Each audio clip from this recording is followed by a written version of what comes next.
What's up, guys? Welcome back to another TheSportUniverse Reacts.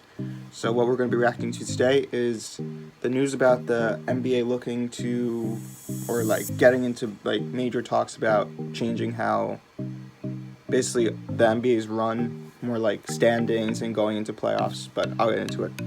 So in the latest report, there's 3 things that Adam Silver is in talks with the Players Association and the GMs about trying to get planned out for the 2021 season, 2021-22 season.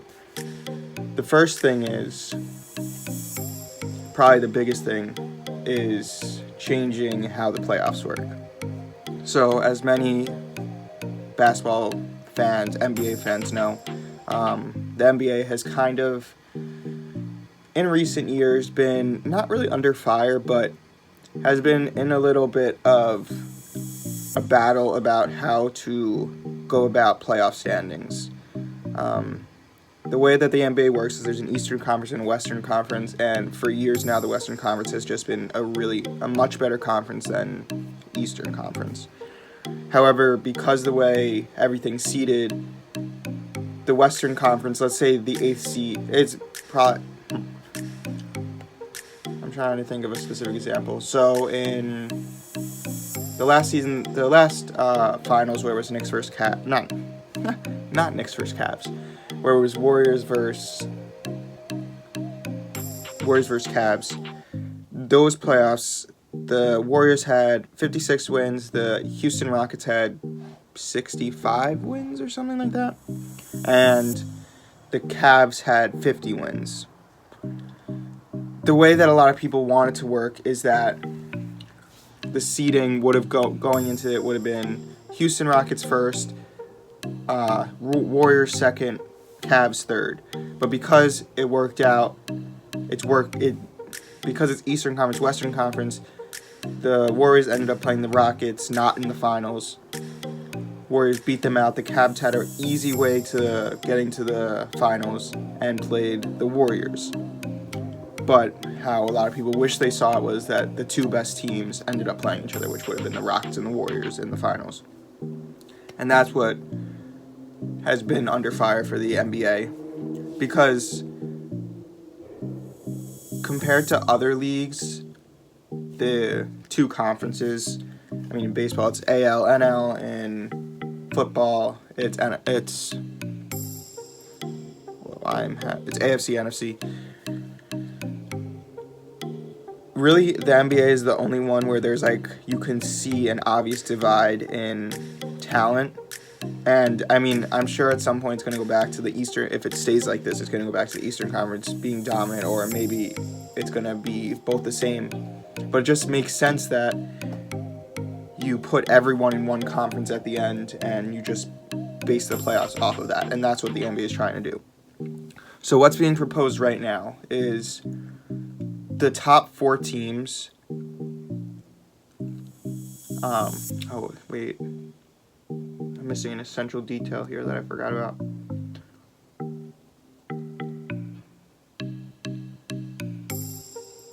Hold on, let me just remember exactly what it said. Yes. Right. Okay, so the top 4 teams in the whole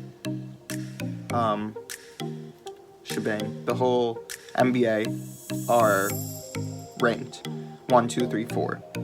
Then the bottom 4 teams, I'm going to pause it and come right back. I want to make sure I'm right. Okay, we're back. So, I was a little wrong. So, how it would work now is, or 21, 22, whatever's being proposed right now, you have the regular playoff seedings. And then, inside those playoff seedings, whoever wins the conference finals, those are reseeded to the top 4. So essentially you have a Final Four model. And they're seeded based off their wins that they had. And essentially that increases the likeliness that the 2 best teams in the NBA would end up playing each other. And it's less radical than reseeding all the 16 teams that would have made it to the finals. So that would have made it to the playoffs. So 8 from Eastern Conference, 8 from Western Conference. it's a less radical way of doing it, and Adam Silver has said that he worries about how that would change the NBA and everything like that. So that's the first thing, reseeding after conference finals, which increases the likeliness that the two best teams would end up playing each other. From that, the next proposal that also has to do with that is, so the top six teams in each conference would make it to the playoffs. Then the 7th, 8th, 9th, and 10th seed in each conference battles it out to see who gets the 7th and 8th seed in each one. So who gets the last 2 playoff spots in each conference. So essentially allowing more teams, kind of similar to what the wild card in baseball does, but allowing more teams to be in the playoffs or in the playoff hunt, keeping fans more interested, which is basically the reason behind it. So like when the baseball made it from 1 wild card team to 2 wild card teams, that's basically essentially the same thing that the NBA wants to do. I'm going to give my opinions on each of these things after I complete the whole package. The third thing he wants to do is, or Adam Silver wants to do, is kind of make, which is this is going to be a little weird, but kind of make, the timing would be after Thanksgiving, like right after Thanksgiving, a little basketball tournament. So I'm not sure if these games would count in the standings or just be a break, but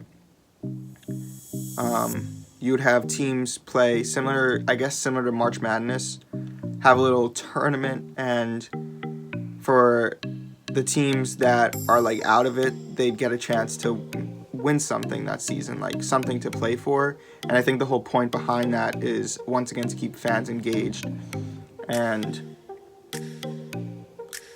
keep players into the games and teams trying to not tank and have a reason to play. So in my opinions, I'm going to start with the first thing I was talking about, reseeding. Makes sense, and I agree with it. However, well, there has to be something they do about reseeding. It's kind of stupid, and there's a really smart word that I want to use here. Antiquated, I think. If that's not right, just let it go, let it slide. It's an antiquated form of playoffs. I mean, if it's obvious that in the NBA, the Eastern Western Conference, there's a big divide in who's better, there has to be a way to reseed the playoffs. And I get waiting to I understand what Adam Silver's saying, that if he reseeded all the 16 teams, that would be a little radical. But I do worry that the 4 teams that make it to the conference finals, the Eastern Conference teams are going to have an easier time getting to the conference finals, which kind of makes the whole reasoning behind having the 2 best teams hopefully play in the finals, because it's still going to be a little sided to the conference that's easier. But it does increase the likeliness to a degree that the 2 best teams are going to end up playing each other, which is what everyone wants. So I agree with the whole conference finals thing. There is a little part of me that worries that it still might not have the full effect that everyone wants it to. The second thing that I talked about, which is the final 4, the 6th, 7th, 8th, 9th, and 10th team playing for the last 2 spots.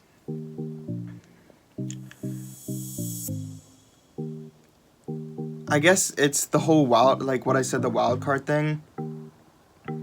I guess it makes sense, to be honest. The only thing that I see from it, I don't know why players would really agree to. I mean, yes and no. Like, some players are going to agree to it. I don't even know how to explain it, but like, I feel that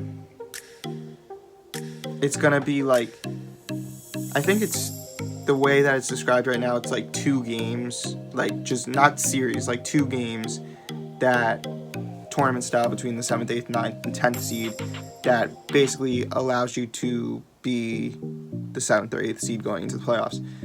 I feel like that for that team, for like the 7th and 8th team, that before any of the tournament happens, for it to go down to 2 games when they played so hard the whole season and they might end up losing to the 9th and 10th seed, that would be a bummer. But I think it goes back to making more engagement with the fans and having the fans more get into it. And also the players of the 9th and 10th seed or the teams that are in the 11th, 12th seed possibly having the chance to get up in the standings enough to be in a playoff contender. So I'd say I agree with that, thinking more about it.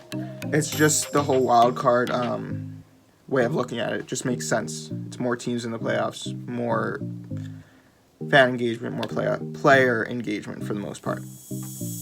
The last thing about the little tournament, I don't know how that's going to go over. I feel like it might just become there has to be like a lot of compensation for it if you win like something big that teams are actually going to take it serious, because for teams it just might seem like All-Star Weekend at this point, which will make sense as I keep explaining it. All-Star Weekend at this point has just become like kind of like just all entertainment. There's no real purpose behind it. Like the All-Star game in particular, there's no defense played basically. It's just all for entertainment, and I feel like that tournament might just be for all entertainment, and teams aren't going to take that seriously for the most part. I get what Adam Silver's saying about having teams that aren't in it possibly playing for something, and once again trying to get fans engaged, but I just feel like at a certain point it's going to become like a laughing stock, which is basically what the All-Star game has become, just for entertainment purposes. No basketball like skills. Well, basketball skills are on display, but nothing like strategical or anything like that. And it's just going to be another entertainment thing that I don't feel is necessary. So I agree, in conclusion, I guess. I agree with 2 out of the 3 things that are being proposed. The big thing behind it, I didn't explain this, but I should have, is that, sorry, my nose is itchy. The big thing behind it is that NBA number. Well, Adam Silver has always talked about reseeding and everything like that, but I kept on harking back? I don't know if that's the word. Going back to the idea of fan engagement, and the big reason behind all these proposals is because fan engagement for the NBA is down. I think TNT and ESPN numbers are down for NBA fan engagement, and that's obviously a problem for organization that's based off fan engagement. Some people are saying that people are starting to just follow the games through social media, which definitely makes sense. It could just also be that people are becoming less willing to watch teams that are not good. So whether you're, I don't know, any of the teams that are at the bottom of the conferences, just fans not really seeing a reason to watch them if they're bad. I don't know what the purpose, I don't know specifically why people aren't watching the NBA, but this is the reason that they're trying to make all these changes. One of the primary reasons. So I guess that's another Reacts. Thanks for watching. We should have an interview coming out in the next couple of days with Dodgers AAA pitcher. Yeah. Dodgers AAA pitcher. So, oh no. Not a pitcher, I'm sorry. A fielder of sorts, you could say. He's a very versatile player. AAA, not a pitcher. I did not explain that way right, but you'll see in the next couple of days. So follow our Instagram for more insights on that. Oh wow, 10 minutes. We haven't passed that in a while. We just posted, well, not just, but yesterday we had our big first documentary of sorts. It was featured on New York Mets News. It was a Pete Alonso documentary, so go watch that. It's our last video, so you can go watch that right after this, or however you want to do it. Please subscribe, like this video, follow us on Instagram. There's a new article coming out tonight, so go read that by Frank, one of our new writers. So go give that some support. Other than that, that's it. See ya.